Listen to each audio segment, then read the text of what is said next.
Hello students, last video lecture में हमने liquid solution की बात की थी। लिक्विड सॉल्यूशन में हम वेपर प्रेशर का कॉन्सेप्ट पढ़ रहे थे। हालांकि ये वेपर प्रेशर का कॉन्सेप्ट हम 11th क्लास में भी एक बार कवर कर चुके हैं in chapter chemical equilibrium, but इस पूरे चैप्टर में बहुत ज़्यादा यूज़ होता है वेपर प्रेशर का, तो हम दोबारा पढ़ रहे थे, ये मैंने कहा था। और लास्ट लेक्चर में जाते जाते हमने एक बात कही थी कि वेपर प्रेशर की कुछ प्रॉपर्टीज़ हैं। जैसे लास्ट में एक पॉइंट यूज़ किया था हमने, रिलेटिव ह्यूमिडिटी RH। तो relative humidity is equal to partial pressure of the moisture upon vapour pressure of water into 100 and both this partial pressures और vapour pressures are taken at the same temperature. अच्छा ध्यान दो, मैं इस फॉर्मूले को एक बार वापस फिर लिखता हूं। RH relative humidity is equal to partial pressure of H2O vapours upon vapor pressure of H2O liquid into 100 and both these pressures are measured at the same temperature। तो जैसे ये फॉर्मूला था, ये तो कांस्टेंट है at a given temperature, this is a constant at a given temperature। तो given temperature पे ये तो कांस्टेंट हो गया, तो वेरिएबल केवल कौन है, ये न्यूमरेटर। तो RH अकॉर्डिंगली वेरी करता है और RH रिलेटिव ह्यूमिडिटी क्या बताता है कि हवा में कितनी नमी है, कितनी मॉइस्चर है, या किसी गैस में कितनी मॉइस्चर है, उस बात को बताता है ये रिलेटिव ह्यूमिडिटी। अब जैसे मान लो मैं ये रूम की बात करता हूँ, मैं आपको एक इलस्ट्रेशन दे रहा हूँ। अब मैंने ये लास्ट लेक्चर में भी कहा था कि हवा में हमेशा थोड़ी बहुत मॉइस्चर तो होती है और वो चाहिए भी होती है अपनी स्किन को नरिश करने के लिए, वरना फिर मॉइस्चराइज़र लगाने पड़ते हैं, क्रीम लगानी पड़ती हैं बॉडी पर स्किन के नरिश करने के लिए। अब यहाँ पर एक बात आती है कि जैसे ये रूम है, इसमें मॉइस्चर है, बट मॉइस्चर का जो पार्शियल प्रेशर है it is not equal to the vapour pressure of H2 at this moment, and relative humidity होगी कुछ 40%, 50%, 60% टाइप से, depending upon the amount of moisture present in air. ये room का example लेते हैं। मैं एक काम करता हूं, एक बाल्टी पानी यहां पोर कर देता हूं, एक बाल्टी पानी यहां फर्श पर पोर कर दिया, गिरा दिया। ये आपका ऑब्जर्वेशन भी होगा। धीरे धीरे वो पानी उड़ता जाता है और थोड़ी देर बाद, घंटे, 2 घंटे, 3 घंटे बाद यू विल फाइंड कि no water on the floor. वो पानी इवेपोरेट हो गया। मान लो एक क्लोज सिस्टम था, तो वो मॉइस्चर के मॉलिक्यूल्स हवा में आ गए ना, तो इसका मतलब ये हुआ मॉइस्चर की अमाउंट बढ़ गई, न्यूमरेटर बढ़ गया, डिनोमिनेटर इज ए कांस्टेंट। तो ये न्यूमरेटर बढ़ गया, और जब न्यूमरेटर बढ़ गया तो RH की वैल्यू बढ़ गई, बढ़ के मान लो 60% से हो गई 75%। ठीक है, आपने एक बाल्टी पानी और डाल दिया, वो भी धीरे धीरे उड़ा। अच्छा, उड़ क्यों रहा है? Approach of equilibrium is always spontaneous. ये बात मैंने कही थी, केमिकल इक्विलिब्रियम का बड़ा वाइटल स्टेटमेंट है। Approach of equilibrium is always spontaneous. Are you getting a point? तो इसका मतलब यह हुआ, जब पानी फर्श पे डाला तो पानी और वाटर वेपर्स में इक्विलिब्रियम एस्टैब्लिश होने के लिए pressure should be equal to the vapour pressure. तो वाटर इवेपोरेट हुआ, फिर इवेपोरेट हो गया वो वाला पानी भी, और पता चला मॉइस्चर की अमाउंट और बढ़ गई और RH की वैल्यू बढ़ के हो गई समवेयर अराउंड 95%। आपने थोड़ा सा पानी और डाला, वो भी उड़ा। एक पॉइंट ऐसा आएगा कि और पानी फर्श पर डालने पर पानी इवेपोरेट नहीं होगा। अच्छा, इसका मतलब ये नहीं है कि इवेपोरेट नहीं होगा, इवेपोरेट होगा, बट जितना इवेपोरेट होगा उतनी वेपर्स जो हैं वो कंडेंस हो जाएंगी, and there is a dynamic equilibrium. Minded the word dynamic.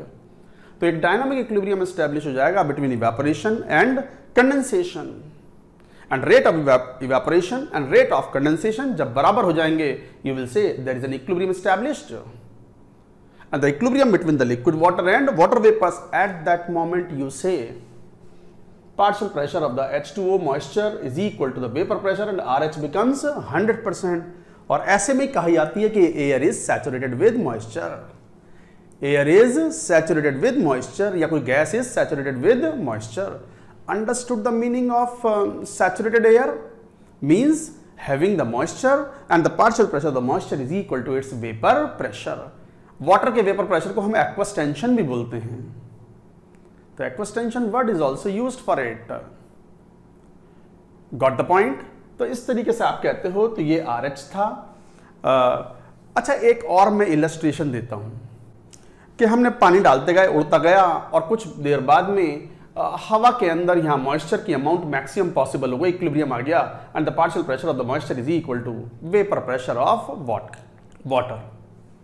मैंने क्या किया, उस पॉइंट पर, इक्विलिब्रियम पॉइंट पर दीवार में एक छेद कर दिया, एक होल करा, एक पाइप डाला और बाहर से मॉइस्चर इंड्यूस कर दी, बाहर से मॉइस्चर फेंकी अंदर। और जब मॉइस्चर की अमाउंट बढ़ेगी तो मॉइस्चर का पार्शियल प्रेशर और बढ़ेगा, तो वो वेपर प्रेशर से ज्यादा हो जाएगा। तो क्या RH 100% से ज्यादा हो जाएगा? RH 100% से ज्यादा जाने की कोशिश करेगा, बट उससे पहले ही इक्विलिब्रियम अटेन करने के लिए extra amount of the moisture will condense, और extra amount of the moisture जब कंडेंस होगी तो vapours will convert into the liquid and amount of moisture घट करके पार्शियल प्रेशर फिर घट जाएगा and will be equal to the vapour pressure, RH will remain 100%। अच्छा, ऐसा क्यों हुआ सर कि बाहर से मॉइस्चर मिलाया फिर वो कंडेंस हो गई? Approach of equilibrium is always spontaneous. मेरे साथ बोलो स्टेटमेंट, स्क्रीन पर देखते देखते घर पे बैठे बैठे ही बोलो मेरे साथ, approach of equilibrium is always spontaneous. Approach of equilibrium is always spontaneous. तो इक्विलिब्रियम तो आकर रहेगा, रोक कैसे नहीं रुक सकता। तो इसका मतलब यह हुआ कि सिस्टम के लिए most stable state equilibrium state होती है, चाहे वो फॉरवर्ड डायरेक्शन लेकर के जाए तब अटेन करे या बैकवर्ड डायरेक्शन में रिएक्शन मूव करे और तब अटेन करे। Equilibrium is the most stable state. I hope you have understood the illustration of it.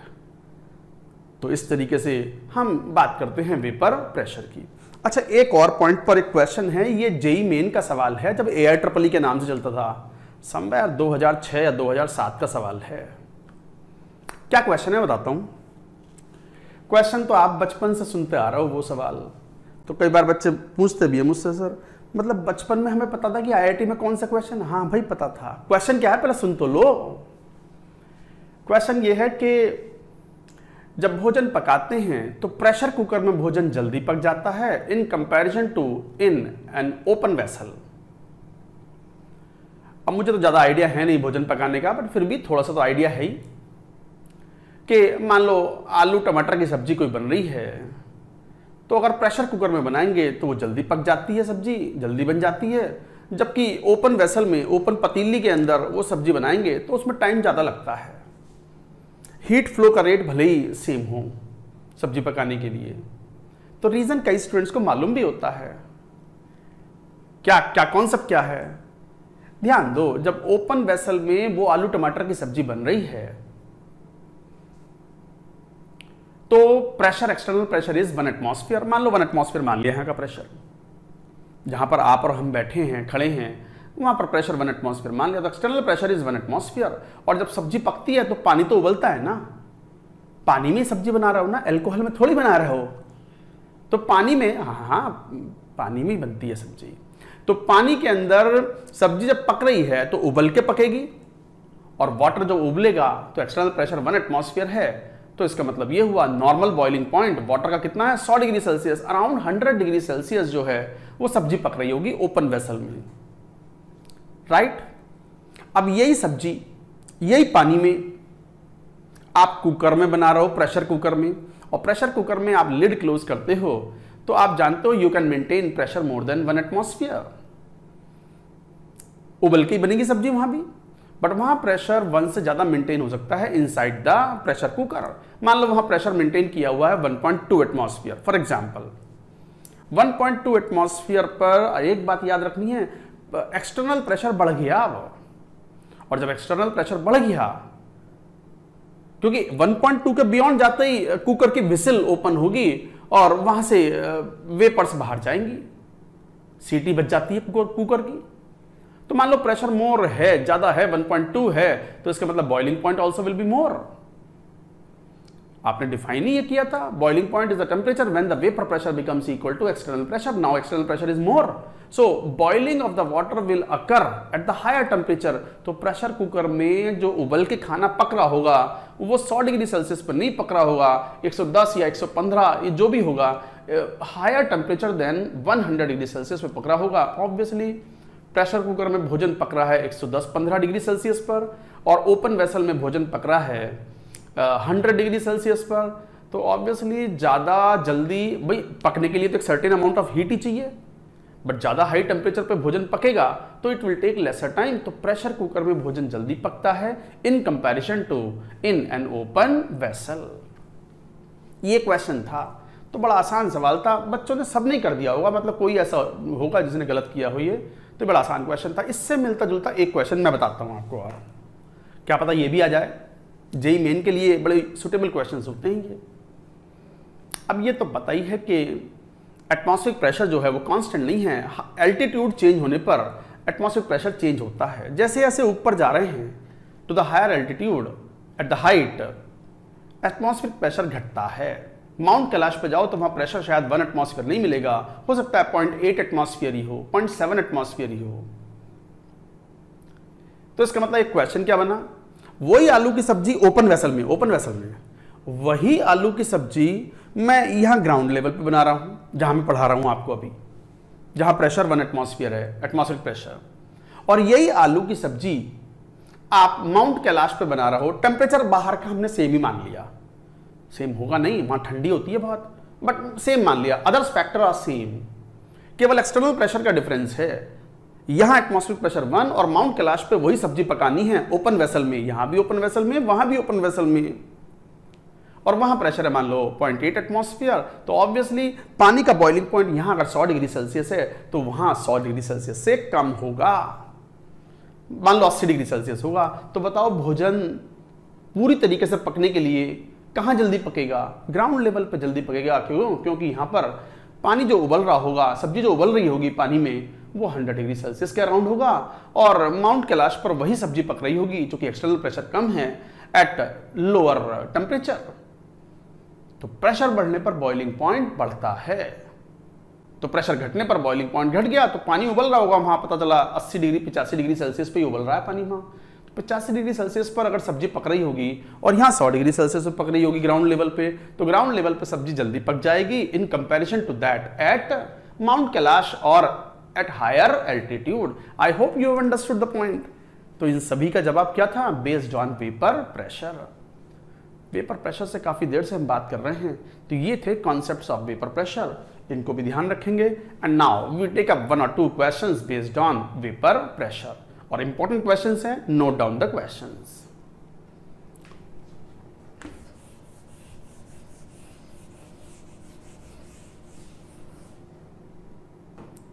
मान लो क्वेश्चन कुछ ऐसा लेते हैं, जैसे एक सिंबॉलिक क्वेश्चन है, ये बड़ा कॉमन क्वेश्चन भी है, बहुत इंपॉर्टेंट भी है, वेरी इंपॉर्टेंट। कितना समझा लो फिर भी स्टूडेंट्स को डाउट ही पता नहीं रहता है, ध्यान से सुनो। मान लो ये एक पिस्टन टाइप कंटेनर है, इसके अंदर सैचुरेटेड ऑक्सीजन है, O2 gas, saturated with moisture, and total pressure is given और temperature is 300 kelvin.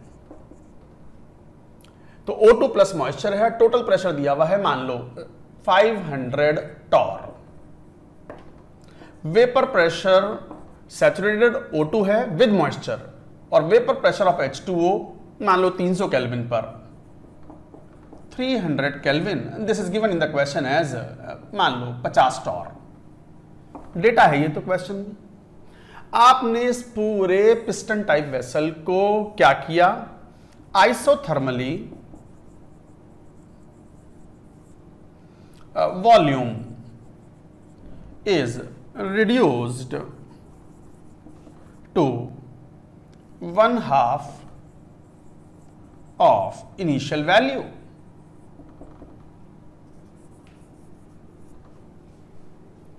Find final pressure in vessel. ये क्वेश्चन आपके सामने आ गया। सुनो क्या बात करें। ये एक पिस्टन टाइप कंटेनर है, सैचुरेटेड ऑक्सीजन है, मतलब O2 के साथ मॉइस्चर भी है और सैचुरेटेड है। 300 केल्विन टेम्परेचर है, टोटल प्रेशर 500 पाया गया इनिशियली, वेपर प्रेशर का कांस्टेंट डेटा है 50 torr at a given temperature of 300 kelvin. Isothermally बोलते ही आप समझ गए कि टेम्परेचर इज कांस्टेंट। आपने पिस्टन को कंप्रेस किया, आपने सिस्टम को कंप्रेस किया, पिस्टन को दबाया, जिससे वॉल्यूम जो है वो 1/2 ऑफ द इनिशियल वैल्यू हो गया, आधा रह गया वॉल्यूम। तो बताओ फाइनल प्रेशर क्या है। तो कई बार स्टूडेंट्स को ध्यान आता है Boyle's law, P1V1 is equal to P2V2। उनके दिमाग में बस ये बात आती है, अच्छा वॉल्यूम आधा हुआ है, टेम्परेचर कांस्टेंट है, तो PV is equal to nRT apply करेंगे तो प्रेशर डबल हो जाएगा। डबल मतलब 500 की जगह कितना हो गया 1000। 1000 is the answer? No, 1000 is not the correct answer. क्यों करेक्ट नहीं है? क्योंकि टेम्परेचर कांस्टेंट है तो मॉइस्चर का प्रेशर 100 नहीं होगा, वो डबल नहीं होगा, वो अपनी फेज चेंज कर सकता है। तो सॉल्व कैसे करें क्वेश्चन को? तो क्वेश्चन का सॉल्यूशन तो देखो ऐसा हो गया, पार्शियल प्रेशर, टोटल प्रेशर दिया हुआ है 500 is equal to partial pressure of O2 plus this is 50 torr vapour pressure. तो यहां से पार्शियल प्रेशर ऑफ O2 की वैल्यू आ गई 450 torr, this is the value. अब आप P1V1 is equal to P2V2 लगाओ O2 पर, because O2 will not undergo any phase change. O2 liquid में नहीं कन्वर्ट होता आसानी से। O2 का तो बॉइलिंग पॉइंट ही बहुत लो है, समवेयर अराउंड 90 केल्विन। 90 केल्विन, ये तो 300 केल्विन की बात है। तो इसका मतलब ये हुआ कि फॉर O2 अप्लाई करो P1V1 is equal to P2V2। जब ये अप्लाई करोगे तो प्रेशर कितना था 450 इंटू वॉल्यूम V था, नया प्रेशर O2 का और वॉल्यूम V/2 हो गया। तो O2 का पार्शियल प्रेशर नया वाला जो हो गया दैट बिकम्स डबल, कितना 900 टॉर। बट मॉइस्चर नहीं, वो जो मॉइस्चर थी सैचुरेटेड वो उसको डबल मत करना, ये 50 का 100 नहीं हो सकता बिकॉज टेम्परेचर इज कांस्टेंट। और आपने पढ़ा था कि vapour pressure of a substance अगर टेम्परेचर कांस्टेंट है विल रिमेन कांस्टेंट। तो इसका मतलब यह हुआ कि फाइनल टोटल प्रेशर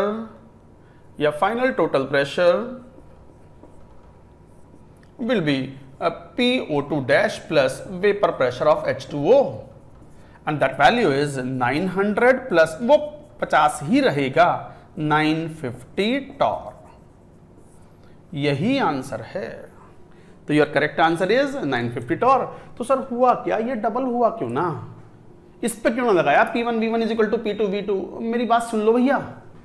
चलो मॉइस्चर के लिए PV is equal to nRT apply करो।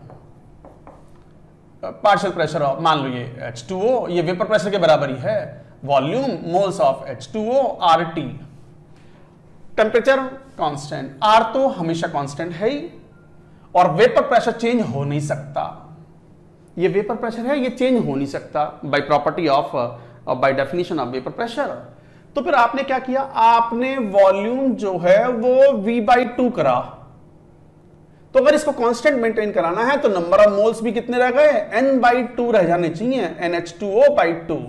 इसका मतलब क्या हुआ होगा कि जब आपने प्रेशर डबल किया है तो मॉइस्चर की अमाउंट आधी रह जानी चाहिए ताकि वॉल्यूम आधा रह जाए और वेपर प्रेशर पर कोई प्रभाव ना पड़े।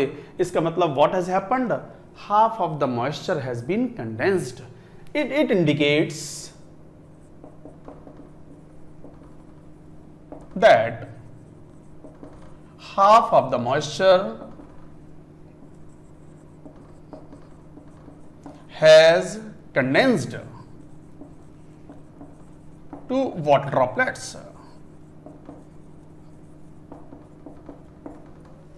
So it indicates that half of the moisture has been condensed to the water droplets, but vapor pressure is still same and RH finally भी कितना है 100%। तो इसका मतलब ऐसे में क्या हुआ होगा, जैसे ही पिस्टन को हमने दबा करके वॉल्यूम आधा किया, टोटल प्रेशर तो बढ़ के हो गया 950, vapour pressure of water vapours will remain same and some of the water vapours are converted into the water droplets. तो थोड़ी ड्रॉपलेट्स भी दिखाई पड़ेंगी and RH still would remain 100%। शुरुआत में भी RH कितना था 100% because it is mentioned to be saturated. Very good question. केवल आंसर ही नहीं, बहुत सारी बातें बताई हैं मैंने इसमें, तो very carefully you have to study. I hope the point is clear to all.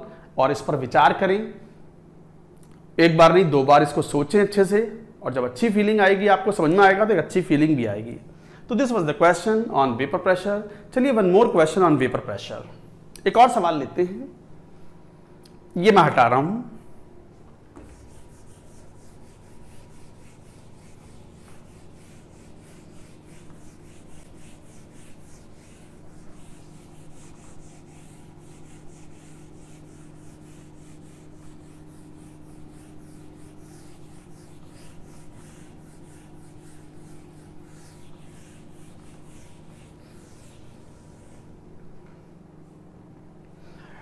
एक और क्वेश्चन है, ये भी बड़ा अच्छा सवाल है।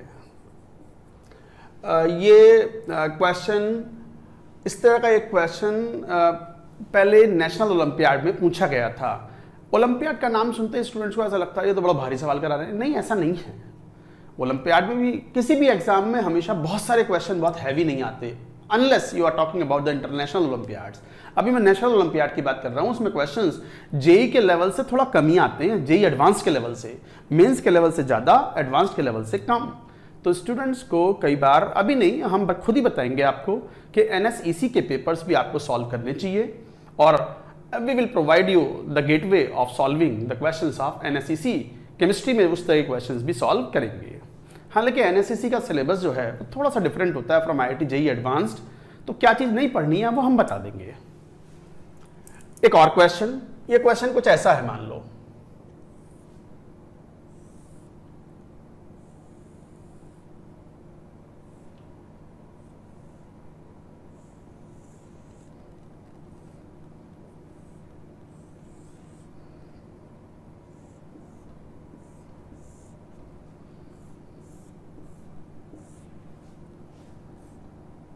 ये एक वॉल्व है, इसके अंदर मान लो कोई लिक्विड ले लिया, पानी ले लो चलो, और यहां भी पार्शियली भरा हुआ है वाटर, H2O लिक्विड, ये भी H2O लिक्विड। ये टेम्परेचर बात है, और मान लो इसका टेम्परेचर दिया हुआ है 30 डिग्री सेल्सियस, और ये भी एक टेम्परेचर बात है, और इसका टेम्परेचर दिया है कुछ 40 डिग्री सेल्सियस। ये मेंटेन किया हुआ है। इसको बल्ब ए बोल दिया, इसको बल्ब बी बोल दिया। क्वेश्चन में डेटा दिया हुआ है, vapour pressure of H2O at 30 degree Celsius, मान लो कुछ 40 torr, and vapour pressure of H2O at 40 degree Celsius, दूसरा वाला 40 डिग्री सेल्सियस पर है, ये मान लो कुछ 45 टॉर। ये दिया हुआ है डेटा। साथ के साथ लिखता भी जाना है, जरूरत पड़े तो स्क्रीन पॉज करनी है और फिर लिखना है। अब ये क्वेश्चन है और सॉल्व भी करना है। क्वेश्चन ये है कि दो बल्ब हैं ए एंड बी, दोनों में पार्शियली पानी भरा हुआ है। टेम्परेचर बात का मतलब they will maintain the constant temperature of 30 degree Celsius for the A bulb, और बी वाले के लिए 40 डिग्री सेल्सियस। और ये एक वाल्व है which separates out A and B bulb. Obvious सी बात है कि ए के अराउंड यहां पर इक्विलिब्रियम एस्टैब्लिश्ड होगा, वाटर प्रेजेंट है, तो यहां पर पूरे में pressure up to this valve 40 होगा, और यहां pressure up to this valve will be 45। अब बात आती है, if the valve is removed, तो क्वेश्चन फाइंड करना क्या है, find final pressure in bulb A and B, final pressure in bulb A and B, marker दूसरा लेते हैं।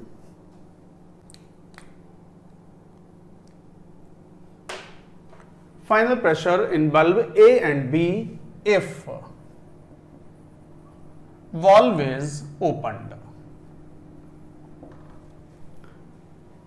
तो फाइनल प्रेशर इक्विलिब्रियम पर, final pressure in valve A and B at equilibrium, मतलब ऐसा नहीं कि वाल्व ओपन होते ही नहीं, थोड़ी देर वेट कर लेंगे ताकि इक्विलिब्रियम एस्टैब्लिश हो जाए। तो find final pressure in bulb A and B after equilibrium if valve is opened. A option, answer मान लो 40 torr, B 45 torr, C 42.5 torr, D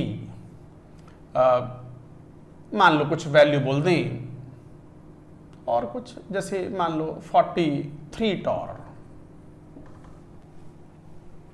अब डी तो खैर आंसर नहीं होगा, ए बी सी में ही आपको देखना पड़ेगा, आपको फीलिंग भी आ रही होगी कि डी तो ना है। ये क्वेश्चन है। Look at the question guys. Question में ये दिया हुआ है, अब सुनो बात ध्यान से, जैसे ही वॉल्व रिमूव करोगे, वॉल्व इज रिमूव्ड, जैसे ही वॉल रिमूव करोगे अब वेपर्स आ सकती हैं। तो ऑब्वियसली ए के अराउंड ये प्रेशर था 40, यहां 45, और आपको पता है कि गैसेस और vapours move from the higher partial pressure to the lower partial pressure, so vapours will move from B to A, यहां आएंगी। बट यहां तो टेम्परेचर फिक्स किया हुआ है 30 डिग्री सेल्सियस और इक्विलिब्रियम के केवल 40 चाहिए यहां पर। तो वेपर्स जब प्रेशर बढ़ेगा तो condensation will occur in A, B से इवेपोरेशन होता जाएगा, ए पे कंडेंसेशन हो जाएगा। ध्यान दो, at a given temperature vapour pressure will remain constant, और यहां टेम्परेचर तो 30 है तो vapour pressure can not be more than 40। तो जैसे ही 40 से ज्यादा हुआ, इधर से वेपर साइन तो प्रेशर ज्यादा हुआ, कंडेंसेशन विल अकर, आया कंडेंसेशन, आया कंडेंसेशन, आया कंडेंसेशन, यही चलता रहा अनलेस कि बी का लिक्विड खाली हो गया। तो बी का लिक्विड खाली हो गया और जो वेपर्स बनी वो ए के हिसाब से जो प्रेशर होगा दैट विल बी 40 टॉर। तो पूरे ए के ऊपर और बी में पूरे में pressure will be finally 40 torr. So this is the answer, correct answer is 40 torr. साथ में और भी क्या होगा, सुनो और क्या होगा, no liquid in, finally no liquid in vessel और bulb B, pressure everywhere is 40 torr. ये दो चीजें आप कंफर्मली बोल सकते हो कि ए के अंदर पूरा लिक्विड आ जाएगा, amount of liquid in A will increase, amount of liquid in A bulb और वेसल विल इंक्रीज। तो ए में अमाउंट की लिक्विड की अमाउंट बढ़ जाएगी, बी में लिक्विड नहीं बचेगा और ए के ऊपर जो वेपर्स होंगी वो बी में भी प्रेजेंट होंगी। अब ये सिंगल सिस्टम बन गया है and pressure in the confined system is constant, तो pressure will be everywhere 40, the answer is 40 and these are the conclusions we can say.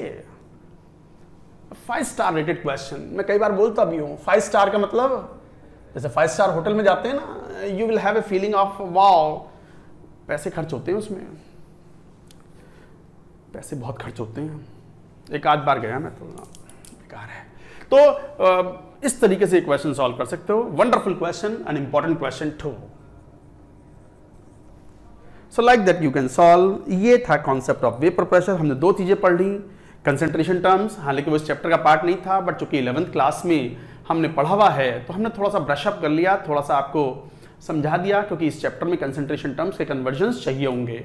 दूसरा वेपर प्रेशर, ये भी 11th क्लास का टॉपिक था, केमिकल इक्विलिब्रियम में पढ़ चुके हैं, बट एक बार और अच्छे से हमने बात कर ली, क्योंकि ये पूरा चैप्टर वेपर प्रेशर के अराउंड ही इर्द गिर्द घूमता है। And now we move on to another term जो कि IIT JEE के सिलेबस में मेंशन नहीं होता, मगर इसके बगैर इस चैप्टर में काम भी नहीं चलता। What? Phase diagram. Phase diagram of single component और अ प्योर सब्सटेंस। हेड लिखो phase diagram.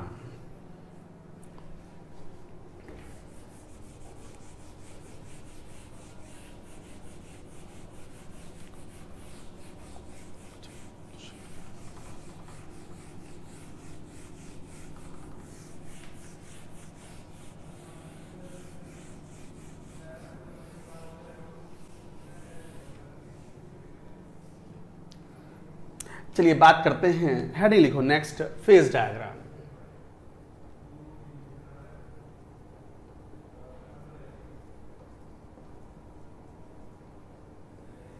Of pure substance.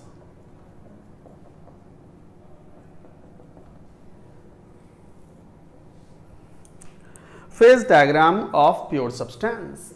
अच्छा, phase diagram of pure substance में what is phase and what is phase diagram?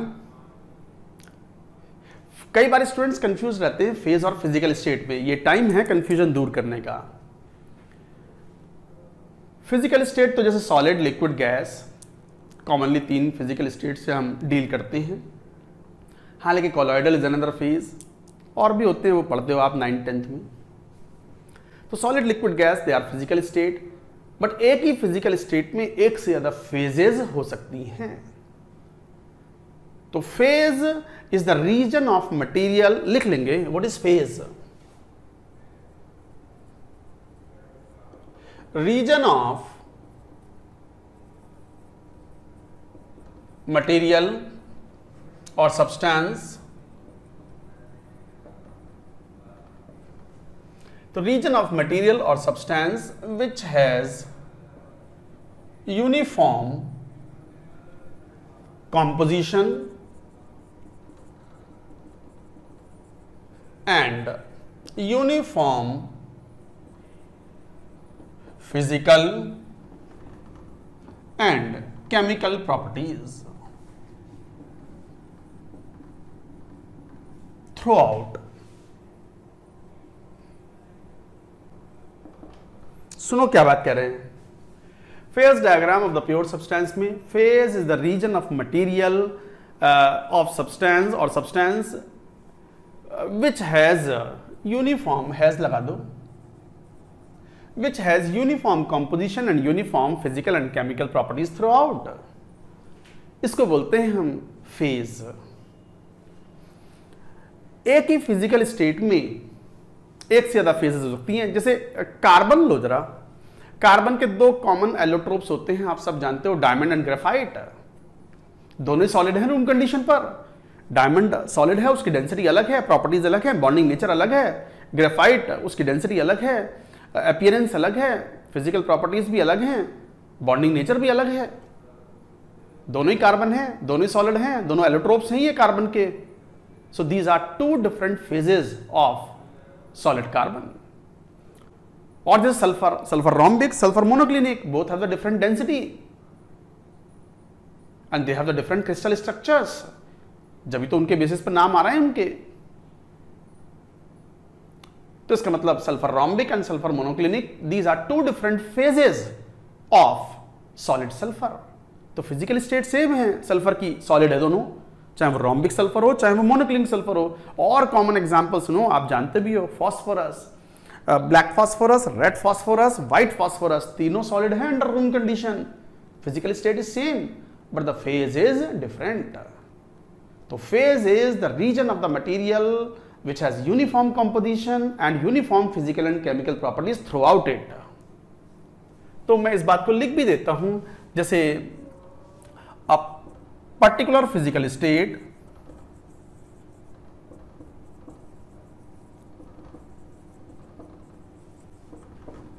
may have two or more phases. The particular physical state of a substance may have two or more phases. For example, diamond and graphite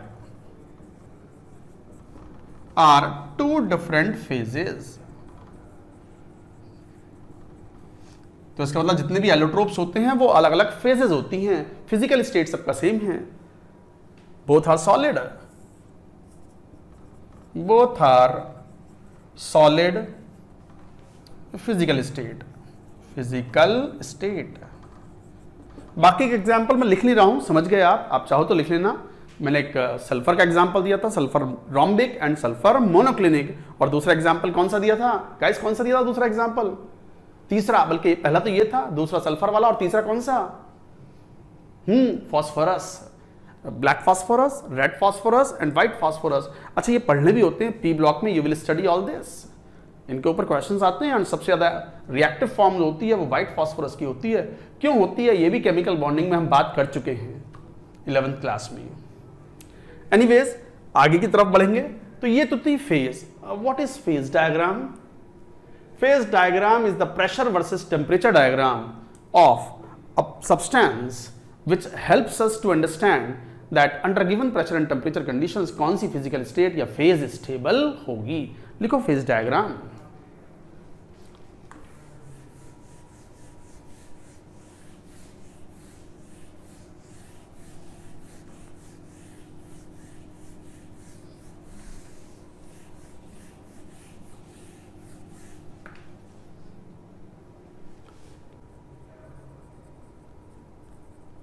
Phase diagram is pressure versus temperature diagram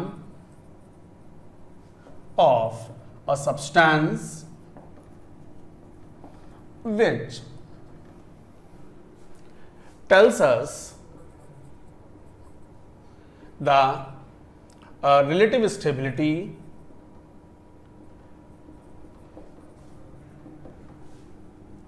of different phases at given pressure and temperature conditions. So phase diagram is the pressure versus temperature diagram of a substance which tells us the relative stability of the different phases at given pressure and temperature conditions. मतलब solid होगा, liquid होगा, substance given pressure and temperature पर। आप जानते हो जैसे H2O है, commonly water बोलते हैं, रूम कंडीशन पे वाटर लिक्विड फॉर्म में है। वाटर से याद आया, प्यास लग रही, पानी पी लूं।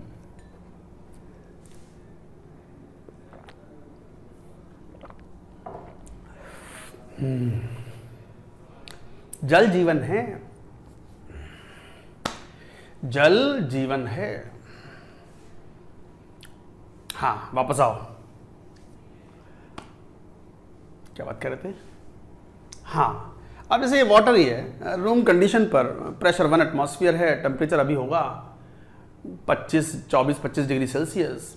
इट इज लिक्विड, बट यही टेम्परेचर अगर 1 एटमॉस्फेयर पे ही मान लो 0 डिग्री सेल्सियस से नीचे चला जाए तो इट बिकम्स सॉलिड, और 100 डिग्री सेल्सियस से ऊपर निकल जाए तो इट बिकम्स वेपर। अच्छा, ये तो आप इसलिए बता पा रहे हो प्रेशर इज कांस्टेंट 1 एटमॉस्फेयर। अगर प्रेशर 1 एटमॉस्फेयर ना हो और प्रेशर मान लो 0.1 एटमॉस्फेयर कर दो, 10⁻⁻² एटमॉस्फेयर कर दो, तो हो सकता है कि 25 डिग्री सेल्सियस पे वो सॉलिड बन जाए, हो सकता है कि 25 डिग्री सेल्सियस पे वो गैस बन जाए।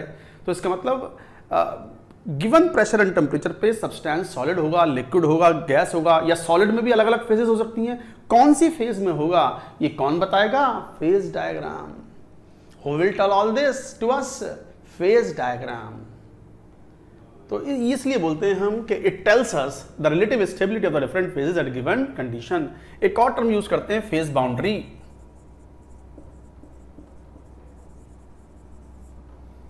What is phase boundary? तो phase boundary is which separates two different phases.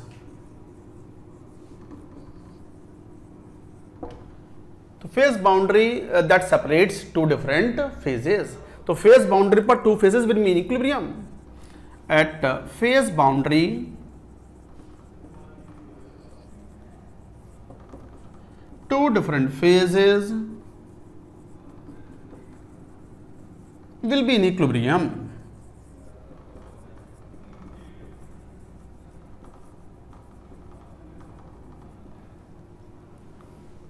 तो two different phases will be in equilibrium. चलो अब एक बार बना लेते हैं फेज डायग्राम।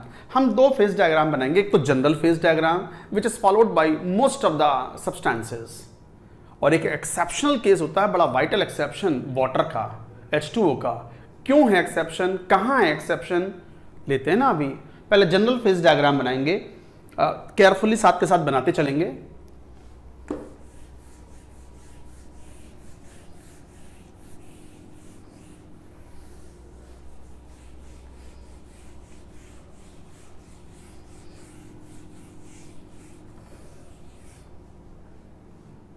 तो जनरल फेज डायग्राम मैं यहां बनाता हूं, देखो।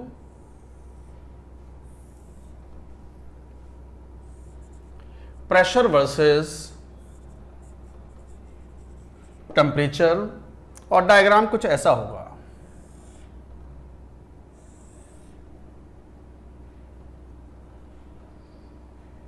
ये वर्टिकल लाइन है and will be like this. This is the phase diagram. This represents usually solid, this is liquid, and this is gas.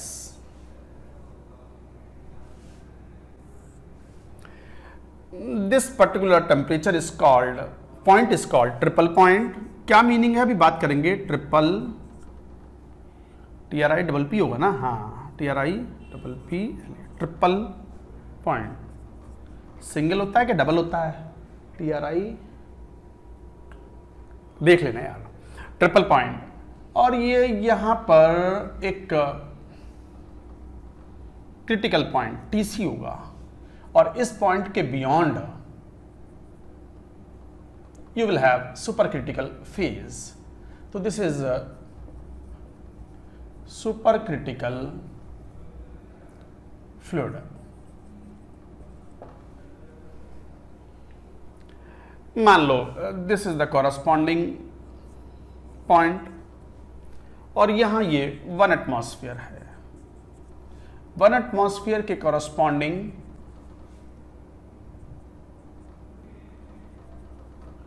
this is NBP, normal boiling point, and this corresponding temperature, थोड़ा सावधानी से,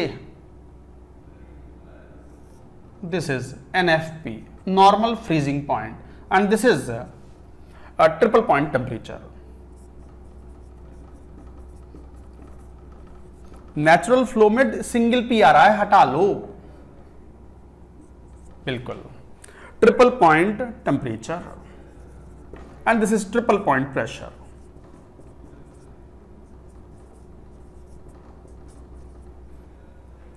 ये phase diagram है, ये TC है, critical point. याद आ रहा है ये कहां पढ़ा था क्रिटिकल पॉइंट? रियल गैस में, लिक्विफैक्शन ऑफ गैसेस में। तो लिक्विफैक्शन ऑफ गैसेस में हम पढ़ते हैं कि अगर टेम्परेचर एक सर्टेन वैल्यू से अगर ज़्यादा निकल जाए तो आप कितना भी प्रेशर अप्लाई कर लो, gas can not be converted into liquid. बहुत ज़्यादा प्रेशर बढ़ा दोगे तो it will become super critical fluid. वो ये है, अभी हम इस पर फोकस नहीं कर रहे, आप खुद ही समझ जाओगे अगर आपने वो लिक्विफैक्शन ऑफ गैसेस पढ़ा हुआ है। एंड्रयूज आइसोथर्म्स, एंड्रयूज आइसोथर्म्स खूब अच्छे से पढ़ाते हैं हम उसको, 11th क्लास में पढ़ाया भी है स्टूडेंट्स को। तो हम जैसे यहाँ बात कर रहे हैं कि प्रेशर वर्सेस टेम्परेचर, ये एक फेज डायग्राम है, जनरल फेज डायग्राम। तो ये general phase diagram, so this is a general phase diagram. तो ये जनरल फेज डायग्राम है प्रेशर वर्सेस टेम्परेचर का। ये सॉलिड को रिप्रेजेंट करता है, ये गैस रीजन को रिप्रेजेंट करता है, ये लिक्विड को रिप्रेजेंट करता है, और ये क्रिटिकल पॉइंट है। इसके हॉरिजॉन्टल और वर्टिकल खींच दो, इसके बियॉन्ड ये सब सुपर क्रिटिकल फ्लूइड है, ना सॉलिड ना लिक्विड ना gas, it is called super critical fluid. It has different type of properties. अब ध्यान से देखो, ये डिफरेंट फेजेस हैं और ये फेज बाउंड्री है। सॉलिड लाइन क्या है? Phase boundary. ये सॉलिड और लिक्विड के इक्विलिब्रियम को रिप्रेजेंट करता है एट ए गिवन प्रेशर। जैसे 1 एटमॉस्फेयर प्रेशर है तो 1 एटमॉस्फेयर प्रेशर के कॉरस्पॉन्डिंग जहां सॉलिड और लिक्विड इक्विलिब्रियम में होंगे, ये वाला पॉइंट दिख रहा है, ये दिखाया, ये वाला, this is called freezing point. Normal freezing point, normal शब्द कब इस्तेमाल करते हैं? When the pressure is 1 atmosphere. Normal शब्द कब इस्तेमाल करते हैं? When the pressure is 1 atmosphere. So this is 1 atmosphere. अच्छा, इसके अलावा this particular temperature, triple point is the point, characteristic point at which 3 different phases are in equilibrium, उसे बोल देंगे ट्रिपल पॉइंट टेम्परेचर। ये NFP है, और ये जरा यहां देखो, ये वाली boundary, this is liquid gas की बाउंड्री, और लिक्विड गैस का इक्विलिब्रियम को बॉइलिंग पॉइंट बोलते हैं हम, और 1 एटमॉस्फेयर के कॉरस्पॉन्डिंग जो बॉइलिंग पॉइंट है इसे बोलेंगे NBP, नॉर्मल बॉइलिंग पॉइंट। तो ये गैस फेज है, ये लिक्विड फेज है, यहां इक्विलिब्रियम है, और ये सॉलिड गैस के इक्विलिब्रियम को रिप्रेजेंट करता है। सॉलिड सब्लिमेशन, सॉलिड गैस, या गैस से सॉलिड कन्वर्ट कर रहे हैं, डिपोजिशन। सब्लिमेशन का उल्टा क्या होता है? Deposition. Solid converting into vapours, या वेपर्स कन्वर्टिंग इनटू सॉलिड। तो solid converting into vapours, sublimation. Vapours converting directly into solid, deposition. तो ये सॉलिड गैस को कन्वर्जन को शो करता है। तो इसका मतलब, अब ध्यान दो, आपको कह दिया जाए कि किसी पर्टिकुलर सब्सटेंस का, मान लो सल्फर का या कार्बन डाइऑक्साइड का, ये फेज डायग्राम है फॉर एग्जांपल। आपको कह दिया जाए ये सॉलिड लिक्विड गैस भी ना मेंशन हो, तो आप जनरली मान के चलते हैं कि एक सॉलिड है, एक लिक्विड है, गैस है, बट जरूरी नहीं है। मैं करूंगा उसके बारे में भी बात। क्वेश्चन ये कह दे कि एक पॉइंट ए है, एक पॉइंट बी है at a given pressure and temperature, एक पॉइंट सी है। तो बताओ ए पर सब्सटेंस का फिजिकल स्टेट या फेज क्या होगा, लिक्विड, बी पर क्या होगा, गैस, और सी पर क्या होगा, सॉलिड। तो ये आप pressure and temperature coordinates point out करके आप बता सकते हो कि substance will be solid, liquid और गैस, और what will be the phase of the given substance. So हमने फेज डायग्राम की डेफिनेशन क्या लिखी थी, it is the pressure versus temperature diagram of a substance which helps you to recognize the stable phase at a given pressure and temperature. I hope you have understood the point. तो एक term आया triple point. अच्छा, triple point में बाद में लिखवा दूंगा, मैं जरा वाटर का फेज डायग्राम बना दूं जिसमें थोड़ा सा एक्सेप्शन है। आओ वाटर पर आओ, यही बना लेते हैं। ये रहा प्रेशर वर्सेस टेम्परेचर, ये है phase diagram of water. Phase diagram of H2O के बना रहे हैं। डायग्राम देखो, सब्लिमेशन वाला फेज तो ऐसा ही है जैसा होता है, और लिक्विड वेपर का इक्विलिब्रियम भी जैसा होता है उसी टाइप से है।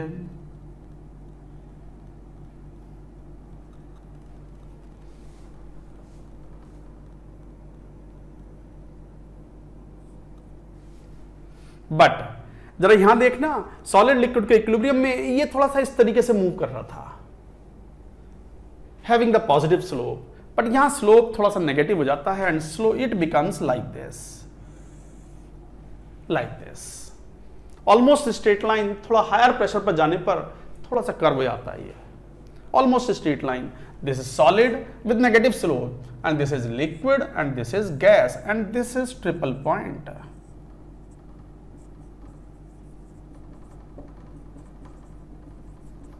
और चूंकि वाटर के लिए है ये, तो वाटर के लिए 1 एटमॉस्फेयर प्रेशर पर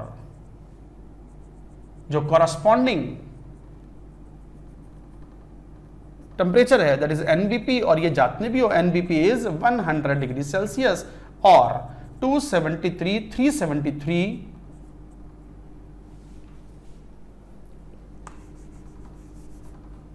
और 373.15 केल्विन। एंड दिस पर्टिकुलर जहां पर सॉलिड लिक्विड इक्विलिब्रियम में, सॉलिड बाउंड्री पर, इसके कॉरस्पॉन्डिंग जो टेम्परेचर है दैट इज NFP, और ये है 0 डिग्री सेल्सियस और 273.15 Kelvin. And this triple point के कॉरस्पॉन्डिंग जो प्रेशर है that is quite low and this is nearly 4.58 torr. Sir याद करना है क्या? हाँ कर लो, वाटर जल जीवन है। अरे भैया जल जीवन है, जल के बारे में जितना जान जाओ उतना बेहतर है।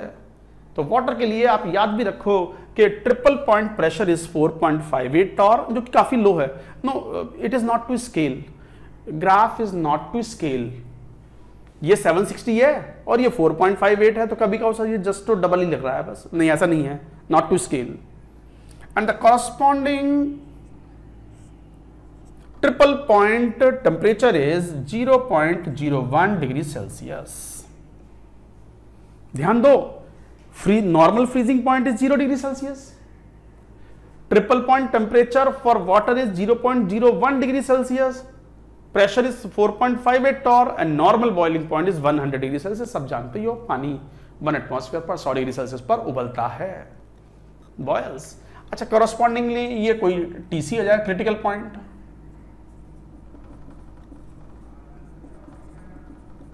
ये क्रिटिकल पॉइंट होगा, सॉलिड लिक्विड गैस है। अब बात आती है कि ये ऐसा क्यों है, ये एक्सेप्शनल बिहेवियर क्यों कर रहा है सॉलिड लिक्विड में? रीजन आप जानते हो कि जनरली प्रेशर बढ़ाने पर सब्सटेंस में टेंडेंसी होती है कि liquid tends to convert into solid, और सॉलिड की डेंसिटी ज्यादा होती है। बट इन दिस केस उल्टा है। इन दिस केस उल्टा यह है कि आइस की डेंसिटी कम होती है than compare to liquid water. Generally substance में, नॉर्मल सब्सटेंस में सॉलिड की डेंसिटी लिक्विड से ज्यादा होती है, पर वाटर में उल्टा है। वाटर में क्या उल्टा है कि सॉलिड की डेंसिटी, आइस की डेंसिटी कम है in comparison to liquid water. And the reason you know very well, because of the caged like structure of ice through hydrogen bonding.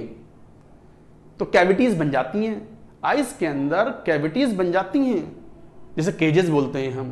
तो cage like structure of ice through hydrogen bonding की वजह से density of ice is less and because of that pressure बढ़ाने पर एक तरीके से जो फ्रीजिंग पॉइंट है वो बढ़ने की बजाय और ये कम होता जाता है। देखो यहां पर क्या हो रहा था, जैसे जैसे प्रेशर बढ़ा रहे हैं जनरल सब्सटेंस के लिए, सॉलिड लिक्विड है तो जो मेल्टिंग पॉइंट है वो बढ़ते जा रहे हैं, बट यहां मेल्टिंग पॉइंट घट रहा है।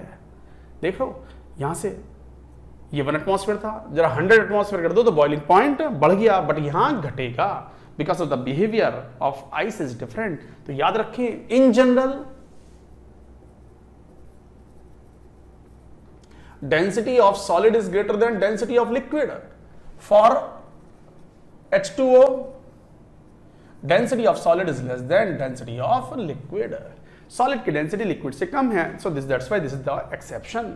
तो इस तरीके की बात याद रखें कि वाटर के लिए ग्राफ सॉलिड बाकी सब सेम है, sublimation part is same, liquid का गैस का vaporisation part is same, but it is a bit exceptional from solid to gas and the slope is negative. यहां स्लोप क्या था, पॉजिटिव। आ गई बात समझ में? तो ये फेज डायग्राम था। अब यहीं पे ध्यान दो, अगर मान लो प्रेशर बहुत कम कर दें वाटर के लिए, ये मान लो 100 डिग्री सेल्सियस था, ये 1 एटमॉस्फेयर पर, 1 एटमॉस्फेयर पर ये 50 डिग्री सेल्सियस है, तो लिक्विड है, पता है लिक्विड है। यही टेम्परेचर मान लो 0 से कम हो गया, मान लो -10 डिग्री सेल्सियस, तो बन गया ये सॉलिड।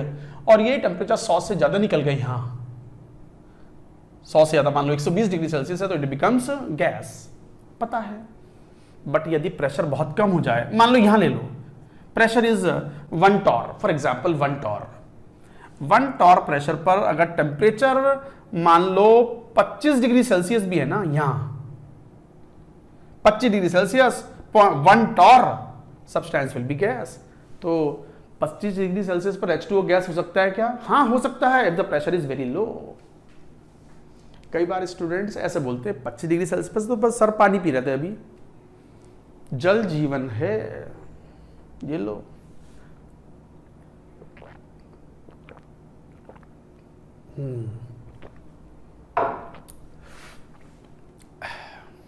तो क्या बात कर रहे थे यहां, 25 डिग्री सेल्सियस पर 1 एटमॉस्फेयर प्रेशर है तो ये लिक्विड है, और 25 डिग्री सेल्सियस पर प्रेशर बहुत कम कर दें इसी H2O के लिए तो इट विल बिकम गैस। इसका मतलब temperature only does not decide the phase of the substance or physical state of the substance. कौन कौन चाहिए? Pressure and temperature. तो pressure and temperature decide the phase or physical state or stable phase or stable physical state of a substance. This is the phase diagram. Water का phase diagram you should remember. This region represents, ये equilibrium state को show करता है। Solid boundary, ये phase boundary equilibrium को represent करते हैं under the given conditions. और स्टेबिलिटी ऑफ द फेज, कौन सी ज्यादा स्टेबल होगा, हु टेल्स फेज डायग्राम। तो वाटर का फेज डायग्राम इंपॉर्टेंट है, डेटा भी याद रखें। एक दो डेफिनेशंस और थी यहां पर। Triple point, what is triple point? Triple point is the characteristic point for a substance at which 3 phases are in equilibrium. और एक ही सब्सटेंस के लिए एक से ज्यादा क्रिटिकल पॉइंट, एक से ज्यादा ट्रिपल पॉइंट हो सकते हैं। लिखेंगे इन पॉइंट्स को, हटा दूं ये वाला, हाँ बना लिए होंगे आपने।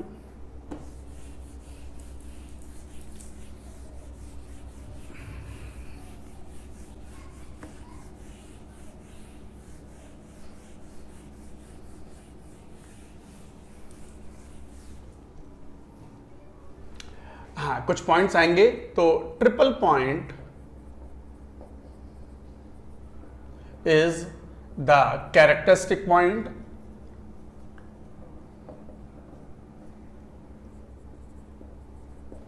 of a substance at which 3 phases are, marker use,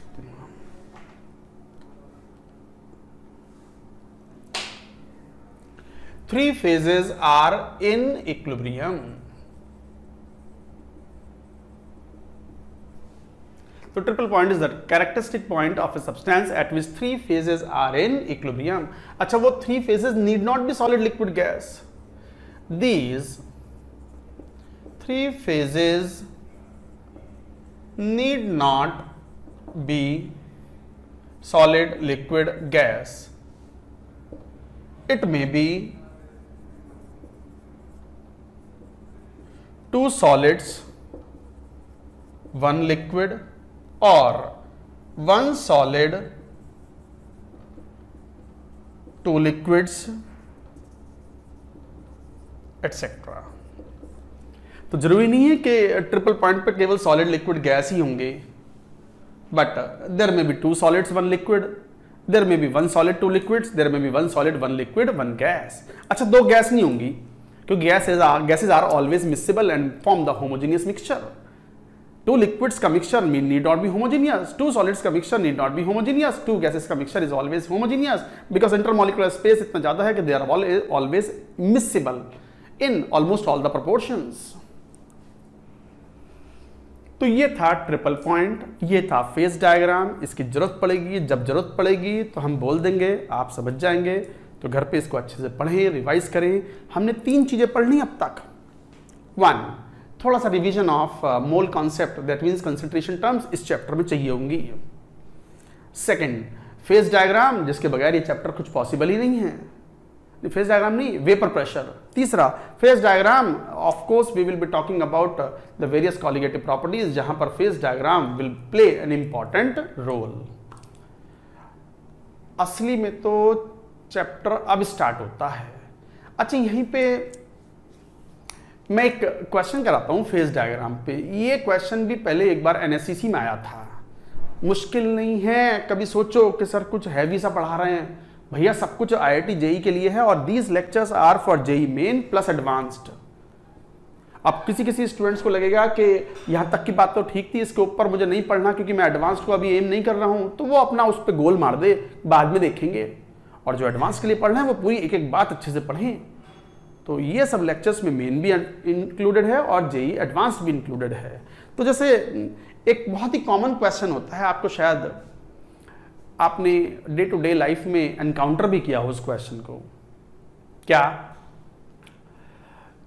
जो पेरिशेबल फूड होते हैं ना, जैसे मच्छी, फिश, मच्छी, आइसक्रीम, तो इस तरह के फूड को जो मैन्युफैक्चरिंग प्लांट है या जहां से लेके आ रहे हैं अलग अलग शहरों में भेजने के लिए, हम ठंडा करके भेजते हैं उसको, खराब ना हो जाए, तो ड्राई आइस यूज करते हैं. नॉर्मल आइस, पानी वाली आइस यूज नहीं करते. H2O सॉलिड वाला आइस यूज नहीं करते. We use dry ice. You know all what is dry ice? CO2. Solid CO2 is called dry ice. तो this is a very common question. क्यों?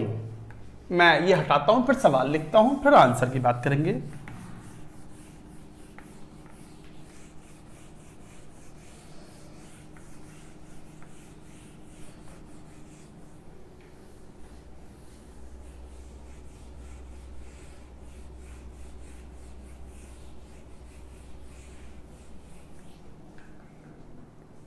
हाँ भाई, क्वेश्चन क्या है?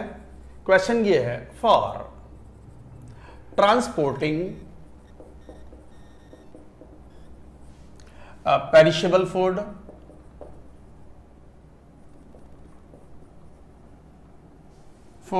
आइसक्रीम, फिश या सी फूड, जितने भी होते हैं, dry ice is used instead of H2O solid. Normal ice use नहीं करते. Why?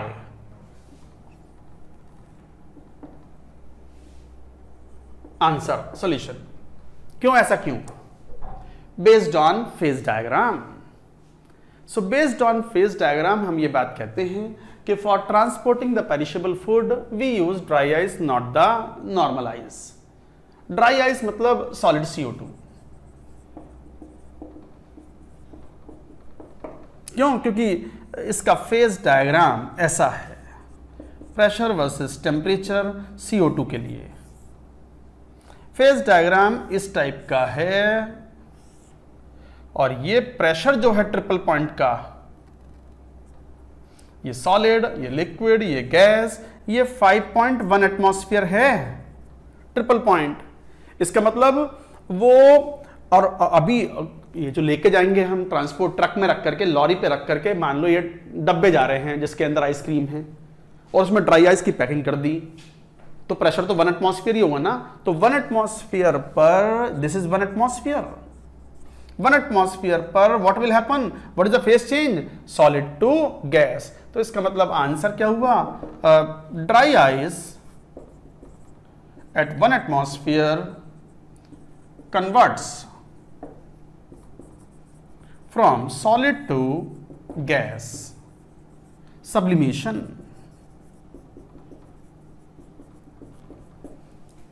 नॉर्मल आइस अगर यूज करते हैं तो नॉर्मल आइस का ट्रिपल पॉइंट तो बहुत नीचे है और 1 एटमॉस्फेयर ऊपर आता है, तो 1 एटमॉस्फेयर पे जो आइस है वो पिघल के क्या बनाती है, वाटर। ये तो आप जानते ही हो, बर्फ, बर्फ जो होती है, आइस जो होती है, नॉर्मल आइस H2O सॉलिड, जब उसको हीट मिलती है तो पिघल के पानी बना लेता है और पानी पूरी आइसक्रीम में फैल जाएगा, खराब कर देगा आइसक्रीम को।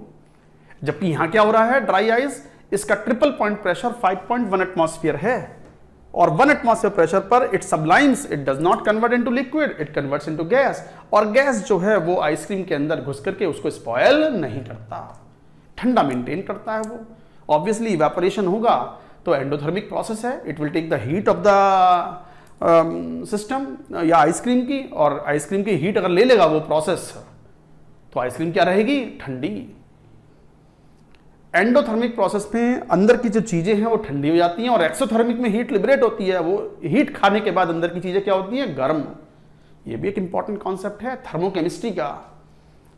एंडोथर्मिक प्रोसेस में सब्सटेंस या सिस्टम क्या हो जाता है, अंदर से ठंडा। जैसे वाटर है, पानी को स्प्रे करते हैं फाइन ड्रॉपलेट्स में या फाइन वेपर्स में तो ठंडक सी महसूस होती है।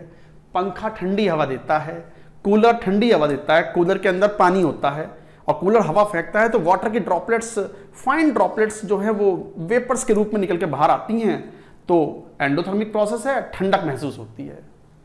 तो कहने का मतलब ये हुआ कि for transporting perishable food we use dry ice because of its triple point pressure. आ गई बात समझ में, सब कुछ लॉजिकल है। तो this is an important question, याद रखेंगे। Phase diagram over, chapter starts now. असली में तो चैप्टर स्टार्ट्स नाउ। अब बात करें, चैप्टर का नाम क्या था, liquid solution, liquid solution and colligative properties. और लिक्विड सॉल्यूशन में we are going to deal with 3 kind of solutions. Solutions तो वैसे 9 तरह के कॉम्बिनेशंस पॉसिबल हैं।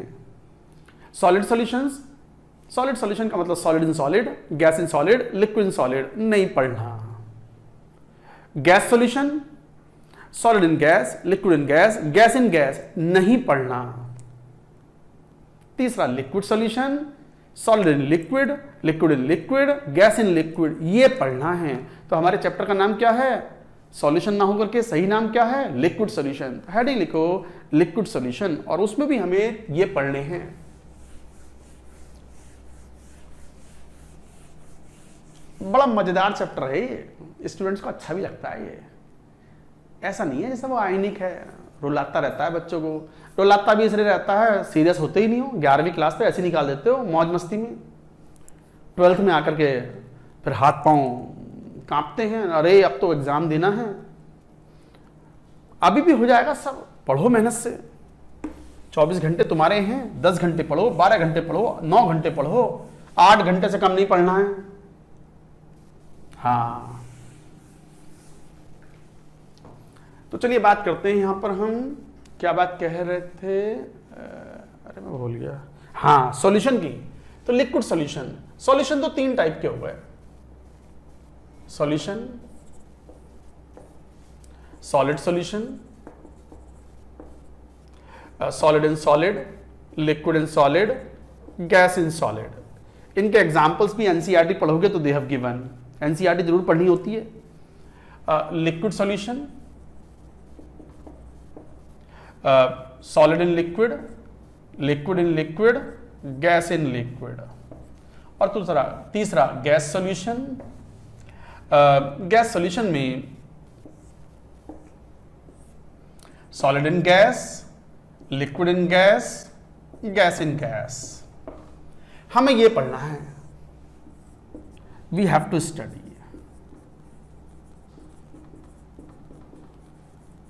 हमें जो स्टडी करनी है वो ये करनी है लिक्विड सॉल्यूशन की। हमारे चैप्टर का नाम है liquid solution, solid in liquid, liquid in liquid, gas in liquid, ये पढ़ना है।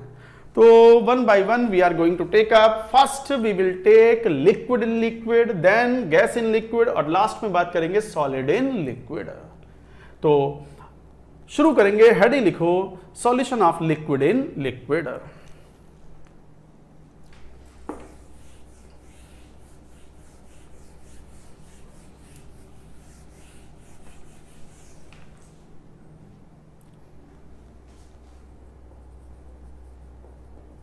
Solution of liquid in liquid, इसी में पढ़ेंगे हम राउल्ट्स लॉ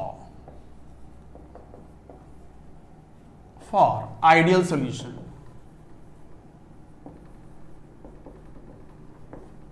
तो अब हमें लिक्विड सॉल्यूशन में तीन चीजें पढ़नी है, liquid in liquid, gas in liquid and solid in liquid, यही चैप्टर है हमारा। तो हम बात करेंगे solution of liquid in liquid, Raoult's law for ideal solution. Ideal solution और नॉन आइडियल सॉल्यूशन भी क्या होते हैं उनकी बात करेंगे। आइडियल सॉल्यूशन वो होते हैं which follows Raoult's law in all range of concentration. तो लिख भी देते हैं, ideal solutions follow Raoult's law in all range of concentration.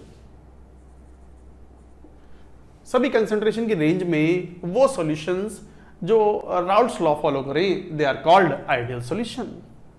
अब बात है आइडियल सॉल्यूशन में राउल्ट्स लॉ है क्या। हेडिंग लिखो Raoult's law.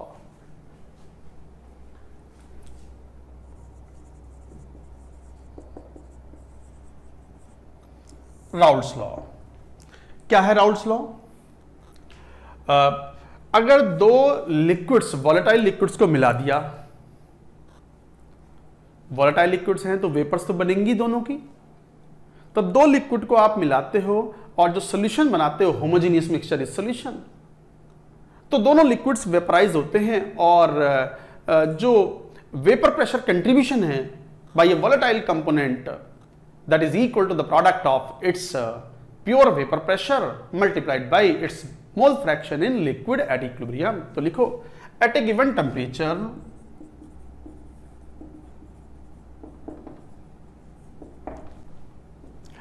Vapour pressure, VP मतलब vapour pressure, contributed by a volatile component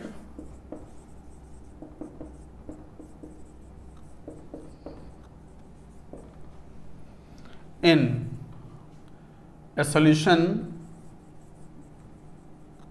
is equal to the product of its pure state vapor pressure and its mole fraction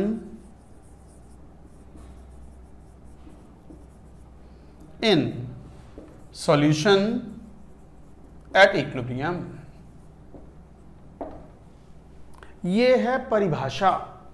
eight a given temperature vapour pressure contributed by a volatile component in a solution और of a solution is equal to the product of, multiply कर रहे हैं, is the product of its pure state vapour pressure and its mole fraction in the solution at equilibrium. ये है Raoult's law. इसको demonstrate करने के लिए मैं डायग्राम से समझाता हूं आपको। मार्कर दूसरा लेते हैं, ये ठीक है, इसको हटा देते हैं।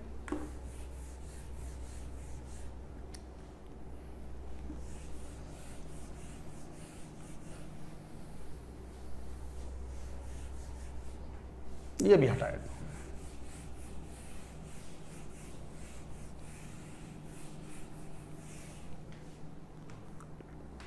जैसे मान लो ये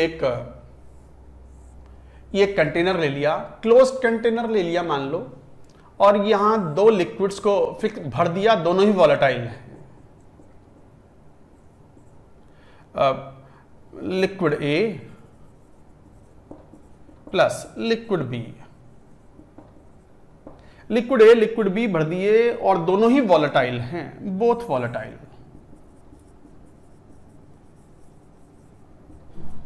बोथ आर वॉलेटाइल लिक्विड्स। अब वॉलेटाइल लिक्विड्स हैं तो वेपर्स भी बनेंगी। सी ये बन गई वेपर्स। तो ये वेपर्स बनी और ए भी है और इसमें बी भी है।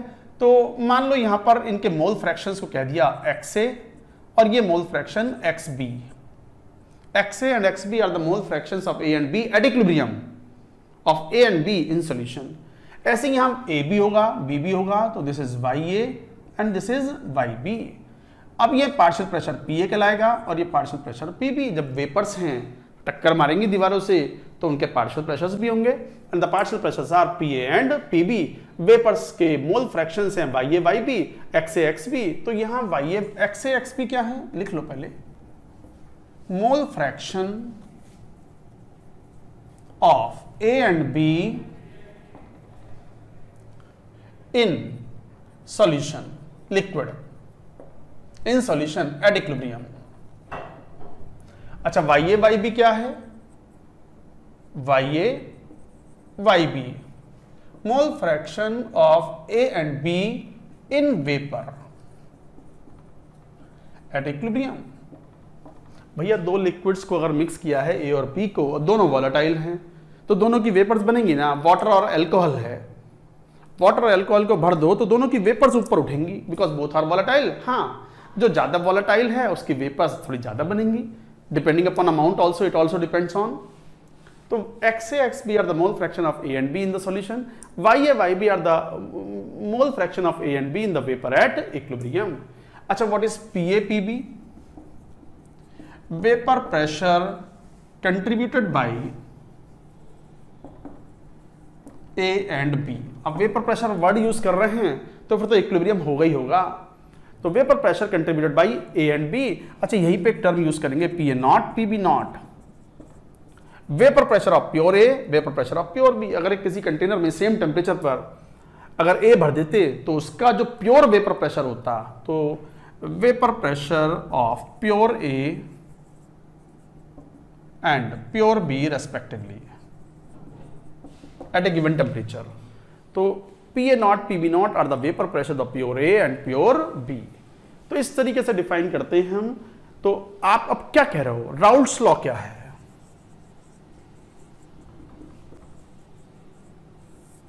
What is Raoult's law?